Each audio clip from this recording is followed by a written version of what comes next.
Eh bien, bonjour et bienvenue dans ce nouveau débat d'Agora News Automobility qui est consacré au covoiturage.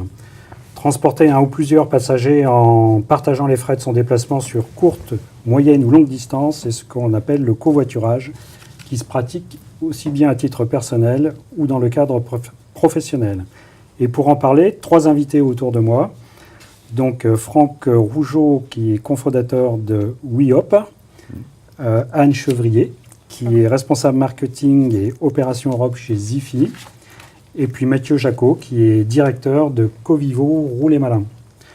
Donc on va faire ce débat en 4 parties, si vous voulez bien. La première partie, on va essayer de définir ce qu'est le covoiturage, quels en sont les usages et à qui est-ce destiné. Alors les différentes formes de covoiturage, alors on entend parler de covoiturage, de voiturage longue distance, courte distance. Qui veut commencer pour essayer de définir, ou peut-être que j'en ai oublié un, il y a peut-être encore d'autres solutions intermédiaires. Donc, qui commence? Moi, je vais commencer. Tiens. Vas-y. Donc, Franck Rougeau. Il y a beaucoup effectivement, il y a beaucoup de termes, mais c'est vrai qu'il y a matière à segmenter un peu le service. Bon, le covoiturage longue distance est assez connu. On comprend bien d'aller d'une ville à une autre avec des centaines de kilomètres. Historiquement, c'est le premier ? En fait, historiquement, pour moi, le premier, c'est l'autostop dans les zones rurales. Oui. Parce que j'ai pratiqué dans les années 70. Voilà, donc c'est le premier, à mon avis.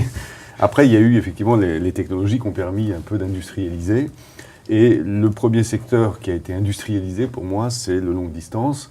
Pourquoi ? Parce que vous voyez bien que sur la longue distance, vous avez presque un monopole de transport, qui était le rail. Et du coup, effectivement, un monopole de transport, tout de suite, on peut imaginer qu'il y a des solutions alternatives à créer. Ça, c'est quelles années à peu près ? Vous savez, c'est il y a 10 ans à peu près. Ça a été les débuts. On a du gros acteur aujourd'hui en France. Alors peut-être dans d'autres pays, ça a commencé un petit peu plus tôt, je ne sais pas. Mais en tout cas en France, l'industrialisation du covoiturage longue distance, c'est il y a une dizaine d'années. C'est né aussi avec l'émergence d'Internet. C'est-à-dire que, effectivement, toutes les formes de covoiturage existaient déjà depuis les origines, puisque quand on a créé la voiture, il y a 5 places dans une voiture généralement, voire plus. Et donc c'était fait pour être plusieurs, naturellement. Et après, comme l'a dit Franck, il y a eu les formes d'autostop, ou alors le bon sens de partager sa voiture spontanément, naturellement, puisqu'il n'y avait pas des voitures pour chaque ménage. Et après, l'émergence du covoiturage sur les plateformes, c'est l'émergence d'Internet. Donc il y a eu des gens avant Blablacar, quelques acteurs qui subsistent un petit peu. Et puis Blablacar a popularisé ce covoiturage de plateforme grande distance. Voilà. Mais alors ça, c'est pour la grande distance. C'est pour la grande distance. Alors, justement, si on segmente un peu, on retrouve, après il y a une notion de territorialité. Vous avez les zones rurales qui ont des problématiques qui sont assez spécifiques, qui ne sont pas forcément de la longue distance, c'est aller d'un village à un autre, et puis où il y a des carences très fortes de transport en commun.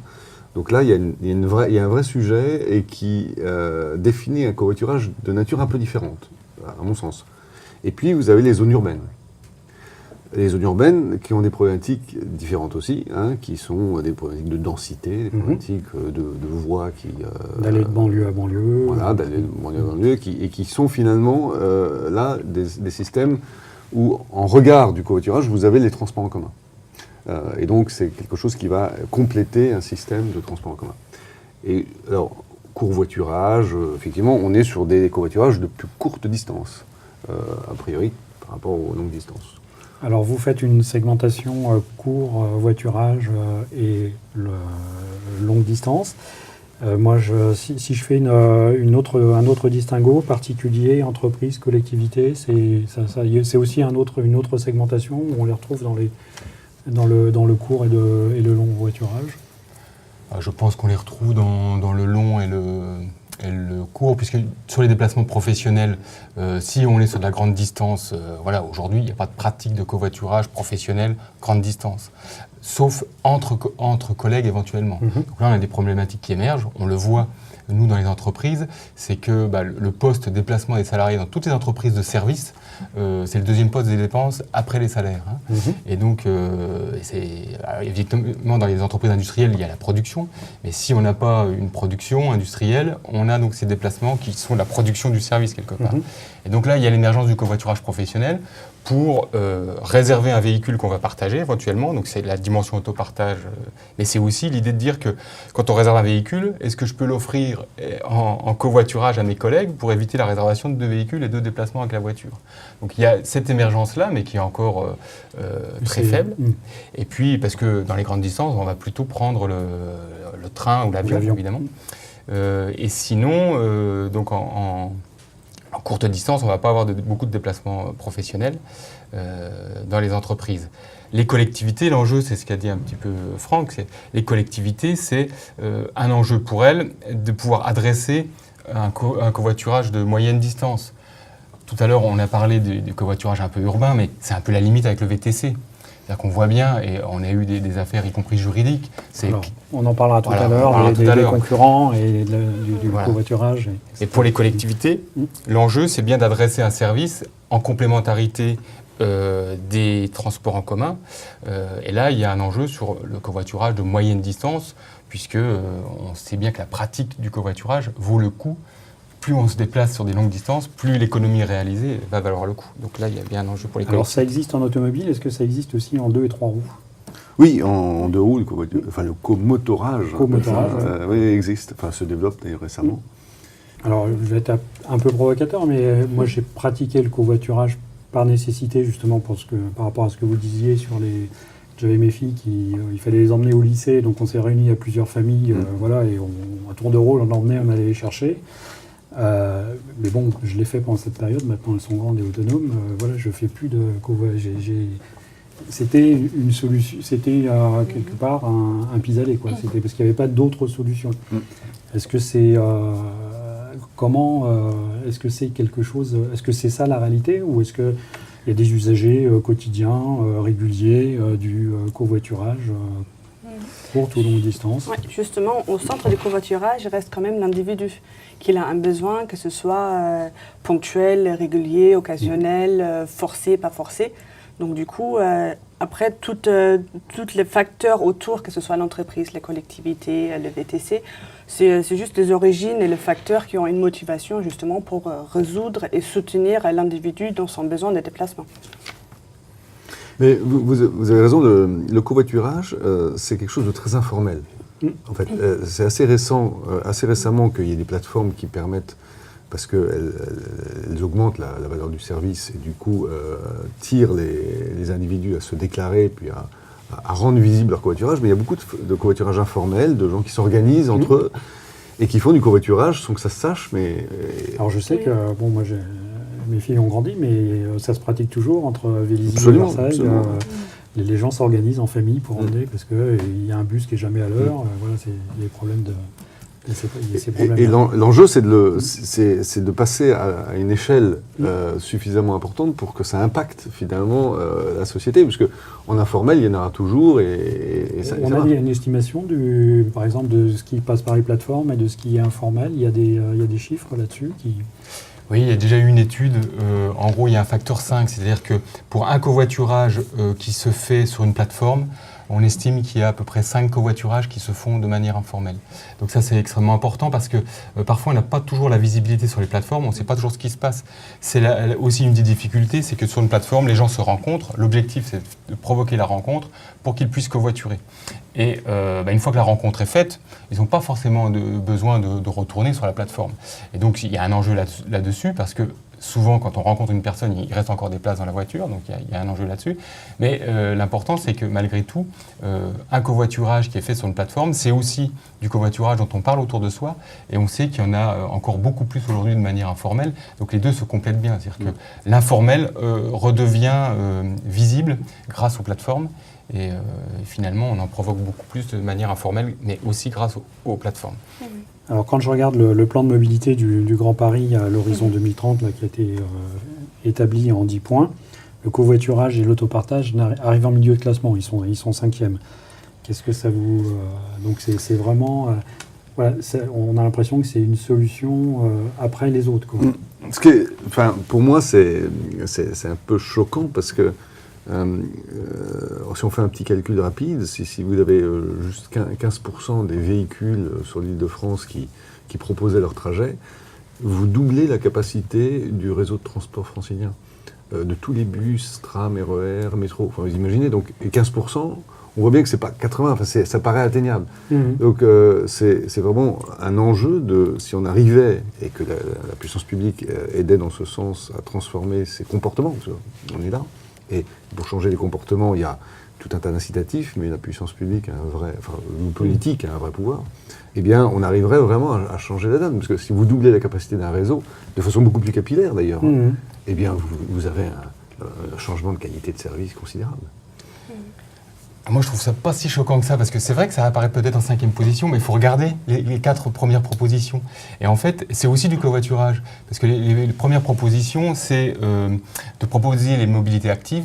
Ben oui, c'est pas idiot d'imaginer qu'on puisse d'abord privilégier la marche à pied et le vélo, mais parfois la marche à pied et le vélo, c'est aussi pour aller attraper un covoiturage. Donc c'est pas contradictoire. Dans les autres points, il y a aussi, je crois, favoriser le rabattement sur des hubs. Là, c'est pareil, on peut très bien commencer sa course quand on est au fin fond de l'Île-de-France et qu'on va prendre une gare RER, on va commencer sa course en covoiturage pour rejoindre la gare RER. Donc indirectement, les autres points, c'est aussi favoriser le covoiturage. Je crois même qu'il y a un point sur les incitations et les changements de comportement. Comment on incite les gens à changer de comportement pour avoir un comportement plus vertueux sur la mobilité. Et ben, ça peut aussi être par le covoiturage, c'est aussi un gros sujet d'actualité. Une des briques de la mobilité. Voilà. Absolument. Et surtout, il y a aussi le 2e et 3e point qui nomment réellement les covoiturages dans leurs mesures à proposer. Par exemple, l'intermodalité, et ils proposent justement de créer un vrai réseau dynamique de mobilité. Et je pense que le covoiturage classique, il doit vraiment s'intégrer dans un MaaS, donc Mobility as a Service, justement, pour compléter le maillage. Parce que là, pour l'instant, le maillage, il est plus ou moins complet. Donc pour moi, le covoiturage est justement dans le 2e, 3e et 5e point.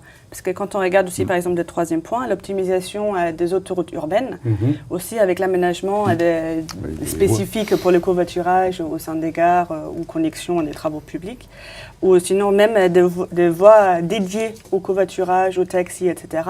Donc justement, pour moi, le covoiturage il est omniprésent. Donc pour moi, c'est juste un petit plus qu'ils ont rajouté, le 5e point, vraiment pour mettre un accent que c'est vraiment une solution viable et aussi nécessaire pour soutenir le maillage de la mobilité. Alors on va passer, si vous voulez bien, au 2e volet sur ce débat de covoiturage. On va parler de son coût et puis donner quelques chiffres. Alors moi j'ai regardé un petit peu les études. Il y en a qui disent que ça coûte 6 centimes d'euros au kilomètre, d'autres c'est 10 centimes pour le covoituré, 10 centimes pour le covoitureur. Est-ce que c'est quoi les vrais chiffres sur le coût du covoiturage? Et puis surtout, j'ai vu aussi qu'on pouvait se baser réglementairement sur les ICA, mais bon, avec un plafond quand même, parce que sinon ça peut monter très haut. Je corrigerai un mot, je ne pense pas que c'est coût, mais c'est prix.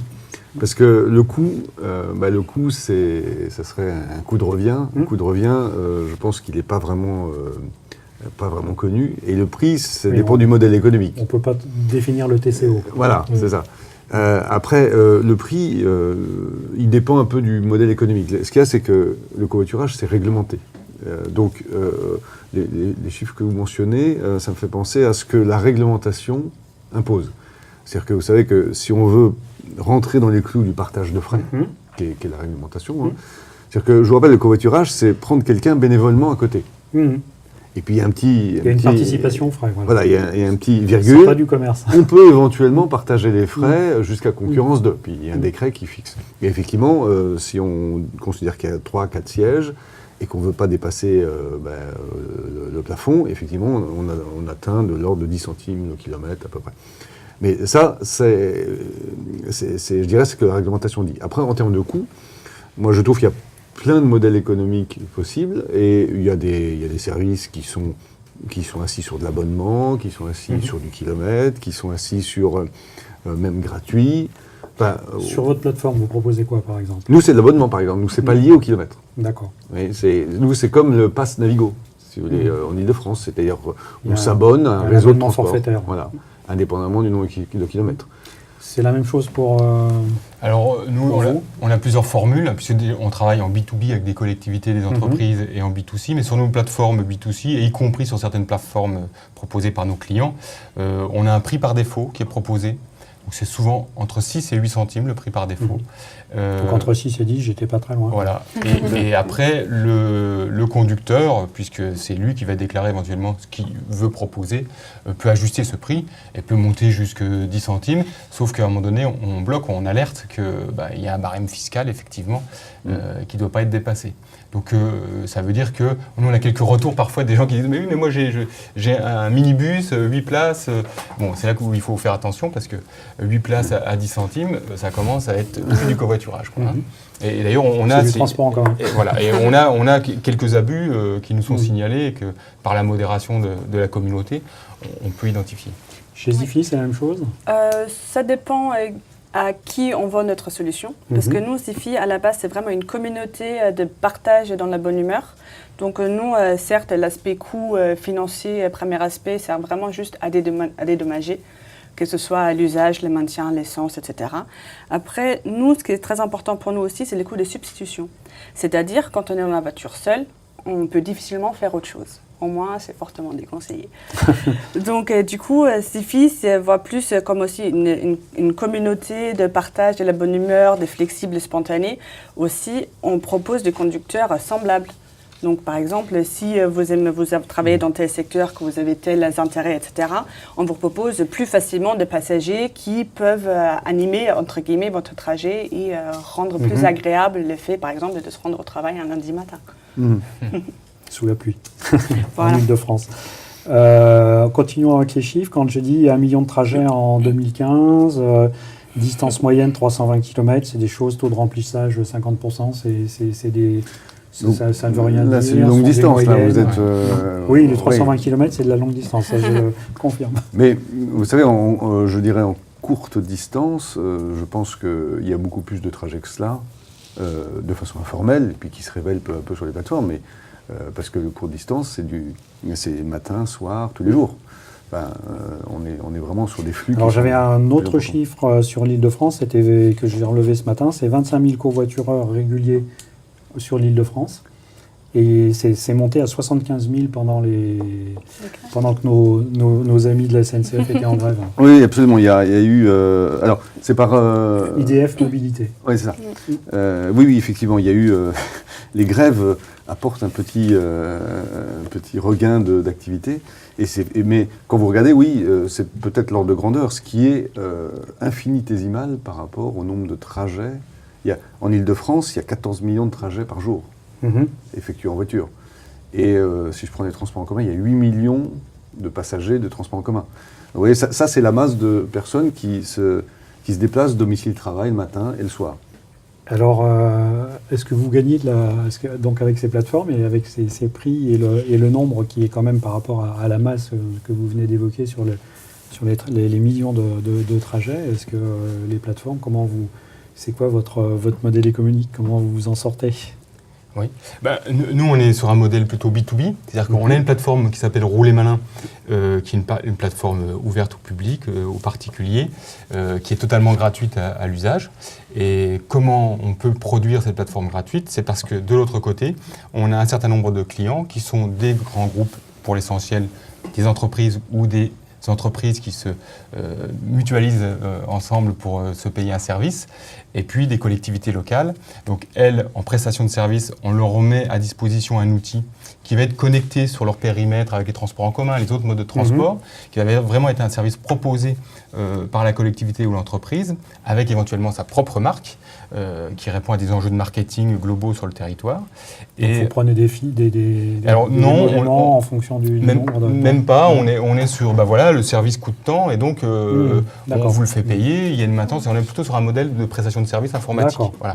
Et donc avec ce modèle-là, nous on est très fiers de dire qu'on est rentable depuis le début, puisqu'on est toujours là, et on n'a pas fait de levée de fonds, mis à part le capital initial, c'est ce qu'on appelle toujours le love money, mais ça fait quasiment 10 ans aujourd'hui.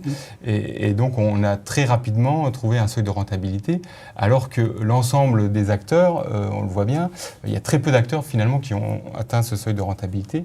C'est extrêmement difficile d'être rentable juste sur la masse d'une commission qui est prélevée, parce que si vous commencez à augmenter la commission, les gens râlent et vont ailleurs. Et puis comme je l'expliquais tout à l'heure, une fois que vous êtes rencontrés, vous pouvez trouver d'autres systèmes plus spontanés pour éviter de payer à chaque fois. Donc les modèles économiques sont dangereux, sont difficiles à mettre en place, et c'est certain que les seuils de rentabilité sont difficiles à atteindre. Et il y a beaucoup de casse dans le domaine. C'est un domaine émergent. Quand on a commencé, nous, il y a 10 ans, il n'y en a plus que 3 qui subsistent de cette période-là. Et aujourd'hui, il y a à peu près une vingtaine de start-up dans le domaine qui essaient de trouver leur chemin et leur modèle économique. Alors, modèle économique, chez vous autres? Chez Zifi, on prend une petite commission du passager vers les conducteurs, justement juste pour permettre à la communauté d'exister. Parce que nous, c'est vraiment comme une famille éco-responsable, entre guillemets. Et on cherche justement les partenariats tout autour du conducteur. Par exemple, en Ile-de-France, on a un partenariat avec Ile-de-France Mobilité, via Navigo, avec Française des Jeux, justement. Par exemple, on utilise les 32 000 points de vente comme point de référence de dépôt, de réception, etc., pour éviter les détours aussi.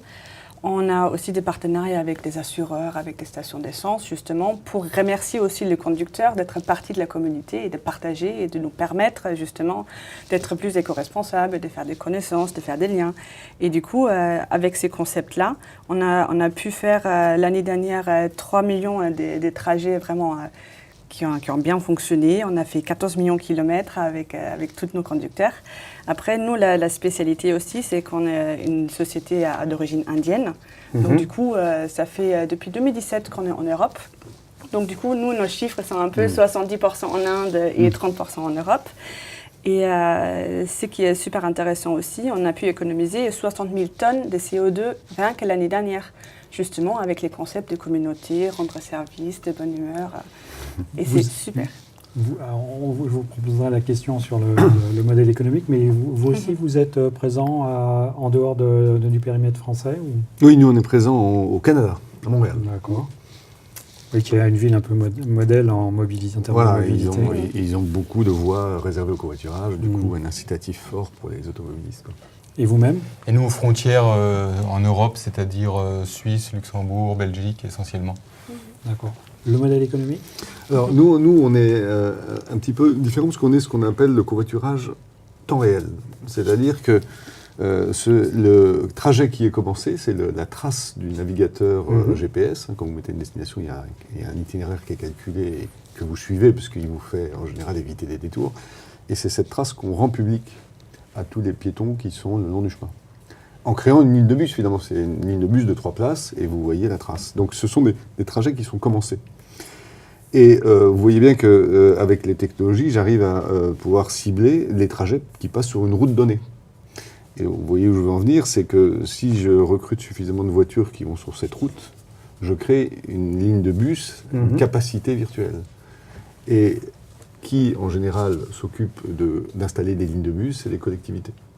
Et donc, le modèle, qui est un modèle d'ailleurs assez récent, c'est les collectivités qui, finalement, vont nous donner une enveloppe de façon à ce qu'on incite les automobilistes à passer sur une route donnée, de façon à créer une capacité de transport.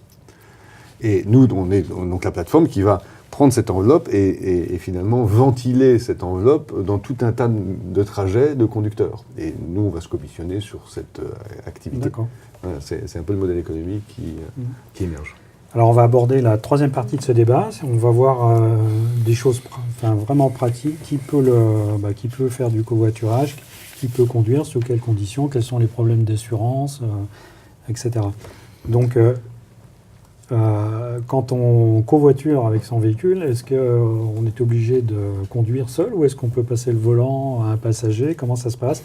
Et après, quelles sont, vis-à-vis des assurances, comment ça se passe également? Alors, juste les assurances, on est bien servi en France. On est bien servi parce que toutes les assurances, à des particuliers, j'entends, couvrent le covoiturage.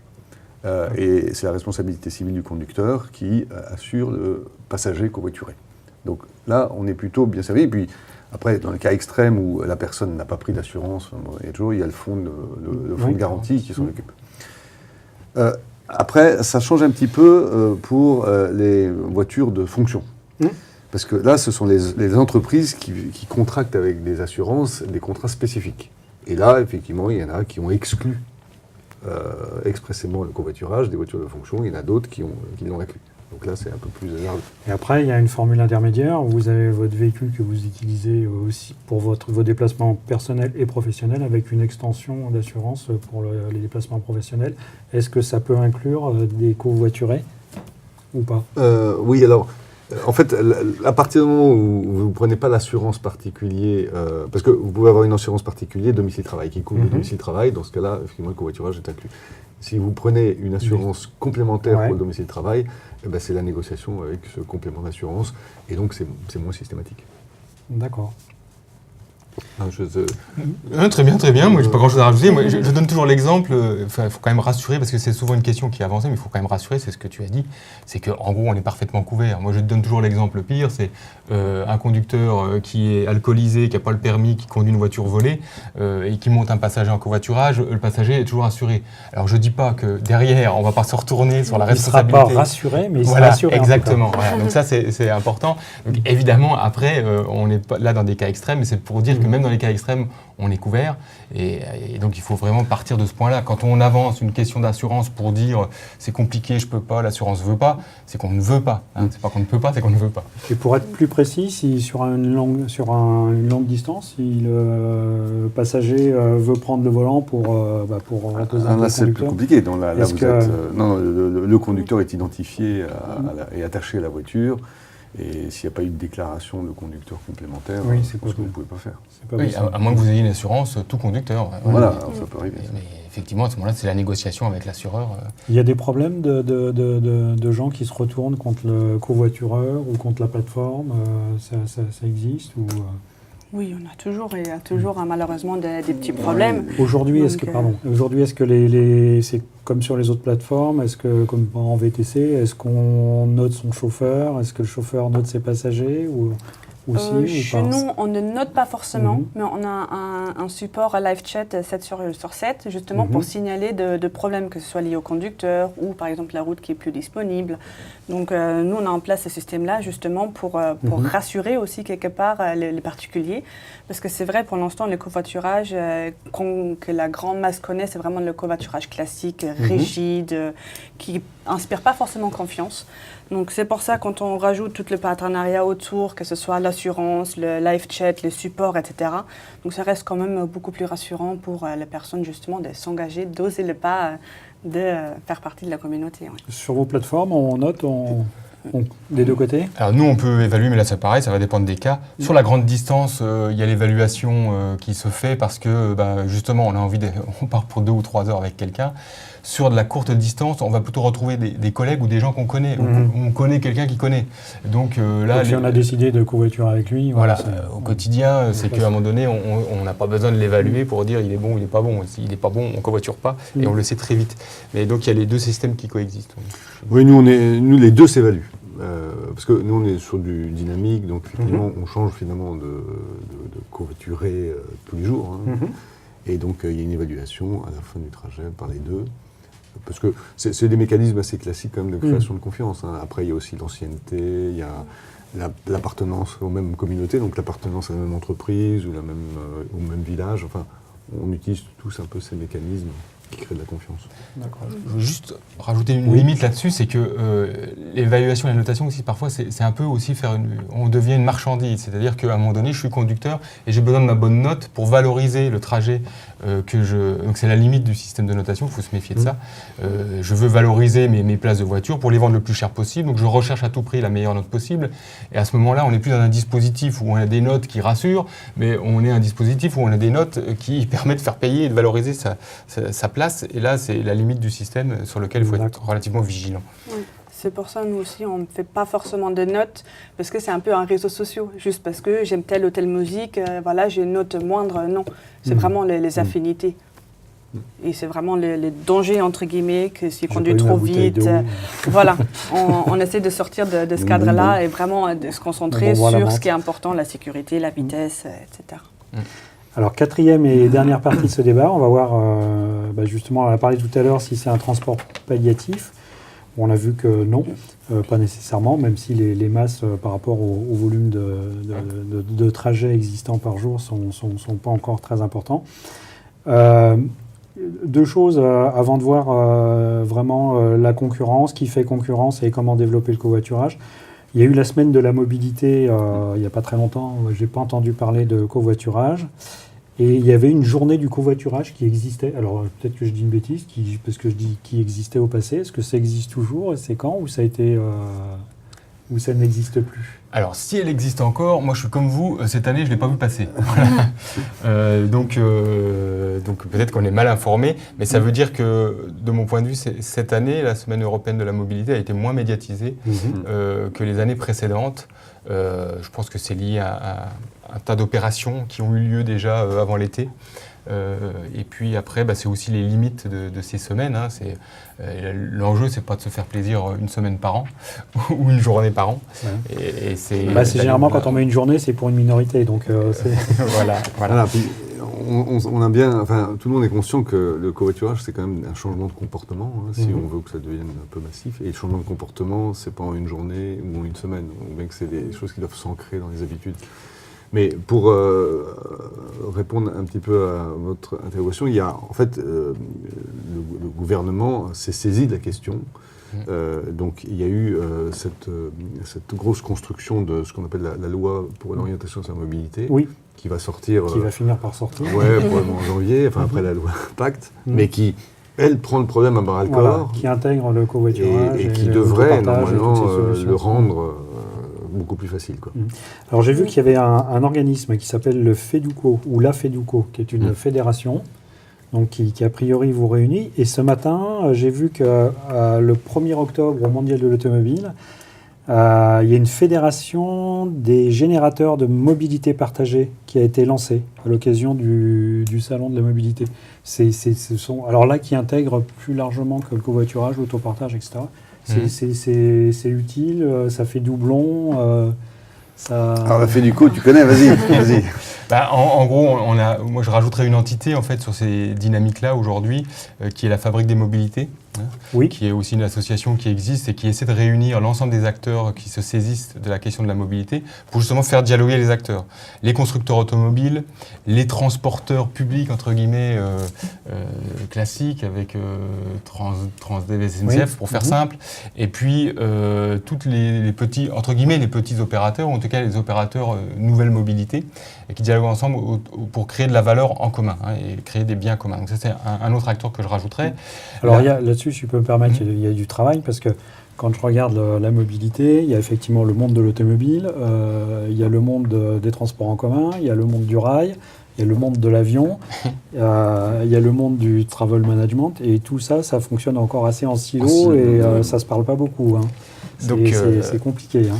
Il y a peut-être deux exemples de communs qui ont été construits à la Fabrique de la mobilité. Par exemple, il y en a un qui est en cours de développement qui s'appelle la preuve de covoiturage. C'est que toutes les plateformes, quelles qu'elles soient, ont besoin de formaliser qu'est-ce qu'un covoiturage, parce que cette preuve peut être utilisée par des collectivités pour créer des avantages. Et puis le deuxième, par exemple, les aires de covoiturage ou les zones d'arrêt. Où est-ce qu'on peut s'arrêter? Et ça, c'est quelque chose qu'on partage tous parce que ça intéresse la communauté. Et surtout, ce qui est très complexe aussi, surtout sur le marché français, il y a plus que 200 acteurs de covoiturage qui sont plus ou moins connus. On connaît Blabla Lines, Caros, Klaxit, ID-Vroom, etc. Mais il y a aussi énormément qui ne résistent pas forcément autant, comme par exemple les charrettes, malgré les partenariats qu'ils ont eu avec la RATP, on n'entend pas forcément. Donc du coup, pour le consommateur, à vrai dire, ça reste confus, rigide, donc c'est très très compliqué aussi. Et je pense que c'est pour ça... c'est déjà dans la partie du covoiturage, c'est compliqué. Après, entre chaque mode de transport, c'est compliqué. Et c'était ça aussi plus le but de la semaine européenne de la mobilité, de miser sur la multimodalité et vraiment venir vers le MaaS, donc Mobility as a Service, justement pour créer un maillage et arrêter, entre guillemets, que tout le monde chamaille entre eux en disant non, moi c'est mieux, moi c'est mieux. Voilà, c'est vraiment le but final, c'est l'individu qui a besoin de la mobilité. Alors, on terminera sur deux questions. La première, c'est qu'est-ce qui empêche son développement, enfin la concurrence principale. Alors moi, j'avais noté les VTC, les trains Ouigo, les Ouibus, les vélos, puis aussi tout ce qui est ce qu'on appelle la mobilité active, quoique maintenant elles sont toutes quasiment électriques, puisqu'on ne marche plus, on est sur des trottinettes électriques, des monos, machin, ce qui est un peu dommage d'ailleurs, parce qu'on a besoin de marcher aussi. C'est quoi, dans l'ordre, ceux qui vous font le plus de tort? C'est les VTC là. Sur l'autopartage, ils étaient ils étaient sur le VTC, qui leur a quand même fait pas mal de tort. Ah, Oui. enfin, moi, je pense que non, on n'est pas du tout dans les mêmes services. Un VTC, il vous prend à un endroit, il vient vous chercher, il vous amène à un autre endroit. Enfin, on imagine bien que la mobilité quotidienne... On peut partager le VTC. Voilà, on peut partager. Alors, effectivement, les mondes se rapprochent, mais en mobilité quotidienne, vous n'allez pas prendre un VTC pour aller au travail et revenir. Enfin, c'est pas le cas de tout le monde, en tout cas, oui, ou de la grande majorité. Oui. Là, donc moi, alors le VTC peut effectivement commencer à partager le VTC et s'approcher. Donc pour moi, enfin, pour répondre à la question, qu'est-ce qui ferait que ça devient massif? Pour moi, je suis assez convaincu qu'il faut que ça soit traité un peu presque comme du service quasi public. C'est-à-dire qu'il faut impliquer la collectivité ou les pouvoirs publics parce que c'est une chance pour eux, et parce qu'il n'y a pas d'investissement, les voitures sont là, les routes sont là, et que créer une mobilité pour tous, parce que c'est bien l'objet du covoiturage, pour tous et facile, eh bien c'est presque un enjeu public.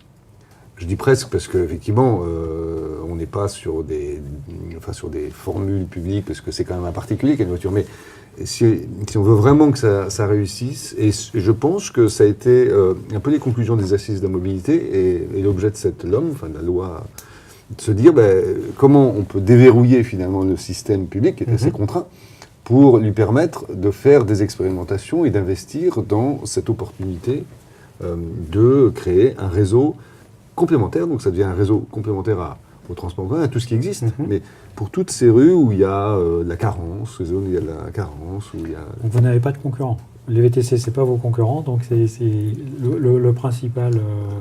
Pour moi, la concurrence, c'est le comportement des individus qui, aujourd'hui, est extrêmement... la voiture, c'est l'extension de chez soi, donc personne ne rentre dans ma voiture, et on a créé des voitures qui étaient... Les voitures, à l'origine, sont faites pour de la longue distance et rouler vite. Manque de peau, elles sont toutes en ville et elles roulent très lentement. Mais donc on voit bien. Et voilà, la concurrence, pour moi, elle est dans le changement de comportement qui est très difficile à faire avancer. Voilà, avec des voitures qui restent... Avec des voitures qui ne sont pas adaptées, finalement. Qui sont souvent sur les parkings, etc. Voilà. Notamment dans les entreprises. Ouais. Nous aussi, on est complètement d'accord. Il ne s'agit pas d'avoir un concurrent, d'être plus fort qu'un autre, parce que le but final, c'est quand même un réseau de mobilité c'est pas dynamique. Plus fort. Quand je disais concurrent, c'est quelqu'un qui a pris nous, une place. Voilà, et qui nous prend une place ou autre. Donc, c'est vraiment le réseau de mobilité dynamique, instantané, fiable et surtout efficace qui doit être le but. Et c'est vraiment le mouvement à lancer. Il faut qu'on y participe tous ensemble. Parce que quand on regarde les voies aujourd'hui, il y a à peu près 75% de la voie qui sont occupées par des voitures individuelles ou les VTC. Donc, si on rassemble toutes nos forces ensemble, c'est hallucinant ce qu'on peut réussir en termes de mobilité, d'efficacité, de temps de trajet, d'écologie aussi. Qualité de vie. Donc, qualité de vie. Donc, c'est vraiment un mouvement à lancer tous ensemble pour changer la mentalité et vraiment créer une habitude aussi éco-responsable. Et là aussi, il y a les pays nordiques qui sont très très forts là-dedans. Par exemple, là, dans 2 semaines, on va lancer un partenariat avec le gouvernement danois pour la ville d'Aren, justement, pour apporter notre soutien à ces 300 000 habitants, justement, pour compléter les maillages, pour faciliter la vie. Mais c'est dans les pays nordiques. Et nous, on est un pays latin. C'est compliqué. Après, ça commence toujours en haut, ça va descendre doucement. Ouais, mais surtout Paris, et aussi la France, ils sont très avant-gardistes. Ouais. Quand on regarde là les plans pour le Paris 2030, c'est très très bien ce que Paris a l'intention de faire. Après, voilà, c'est clair, la mentalité dans les pays nordiques, elle est déjà plus réceptive, entre guillemets. Je suis bien d'accord. Sur plein de points. Qu'est-ce qu'on peut faire pour développer tout ça? Il faut être présent dans les plans de déplacement des entreprises et des collectivités. Donc ça, vous arrivez à vous intégrer. Il faut passer des partenariats avec maintenant ce qu'on appelle les autorités organisatrice de la mobilité. Est-ce qu'il faut que les gens qui se sont spécialisés dans le B2C aillent aussi vers le B2B? Est-ce qu'il faut aller sur toutes les distances ou, il y a quand même des chantiers et des leviers. C'est quoi vos principaux leviers? Alors moi, je ne donne pas mes secrets. Non, je plaisante. Ce qu'on peut constater, c'est que... Donnez les siens et puis lui donnera les vôtres. Et moi, je prends des notes. Ce qu'on peut constater, c'est que déjà, rares sont les modèles pure player qui subsistent. C'est-à-dire que B2B, B2C, finalement, globalement, tous les acteurs font les deux. Il y en a qui commencent par le B2B, qui arrivent sur le B2C. Il y en a d'autres qui commencent par le B2C et qui arrivent sur le B2B. C'est ce que je disais tout à l'heure. Sur le modèle économique, c'est compliqué. On vient d'expliquer que peut-être qu'un des drames pour les acteurs du covoiturage, c'est de vouloir se partager des miettes et de se battre pour partager des miettes, alors qu'il faut qu'on passe à un cran supérieur et qu'il faut peut-être plutôt essayer de collaborer, de rendre un peu interopérables nos services et puis se battre ensemble pour que ça devienne un service d'intérêt général. Donc si on garde l'intérêt général en perspective et qu'on arrive à travailler sur un accompagnement pour un changement des mentalités, on va tous être gagnants. Parce que vu les grosses masses dont on parle aujourd'hui, avec 80-90% en domicile-travail qui se fait en voiture, des déplacements qui se font en voiture, on voit bien qu'il y a une masse de travail. Donc il faut qu'on travaille sur cette masse globale et non pas qu'on se dise « Tiens, là, on a un petit périmètre, comment on va se battre les uns avec les autres ?» Parce qu'à ce moment-là, on perd de vue l'intérêt général. Et je pense que les modèles économiques de demain qui perdent de vue l'intérêt général, dans les nôtres où on est quand même sur des services quasi publics, c'est ce que tu as expliqué, à ce moment-là, on aura des soucis. Alors faire du B2B et du B2C, mais est-ce que c'est aussi comme Blablacar qui maintenant fait Blabla Lines, donc qui fait aussi un peu de covoiturage? Est-ce que c'est d'être aussi sur tous les est-ce qu'il faut être sur tous les créneaux ou il faut rester spécialisé? Ah oui, je pense que après il y a une question de communauté. Je pense que les gens qui partagent leur véhicule en longue distance sont plus à même à partager en courte distance, parce que comme on parlait de changement de comportement, donc effectivement ça aide d'avoir des synergies. Mais pour compléter la question précédente, c'est que vous voyez bien que B2B, B2C, oui. Ouais, c'est un service basé sur l'offre. C'est-à-dire qu'il faut créer l'offre. Parce que c'est comme le transport public. Il faut créer l'offre. Le bus, il passe même quand il n'y a personne. Oui. Donc, il faut créer l'offre. Et quand vous avez beaucoup d'offres, c'est là où vous changez les comportements. Parce que les gens, les passagers vont dire « Ah ben, là, il y a du service, il est régulier, donc je commence à le prendre. » Pour créer l'offre, c'est créer des incitatifs pour que les automobilistes proposent leur trajet. Donc, toute la problématique, à mon avis, et ça fait partie un peu de la LOM, c'est de comment créer des incitatifs importants pour que massivement les automobilistes proposent. Donc on voit les voies réservées au covoiturage, c'est incitatif. On voit l'argent qui est injecté dans le système. On voit les plans de déplacement entreprise. On va imposer. On voit le remboursement des frais. Enfin, tout ça, c'est des incitatifs pour que les automobilistes proposent. Et si les automobilistes proposent, la demande viendra après.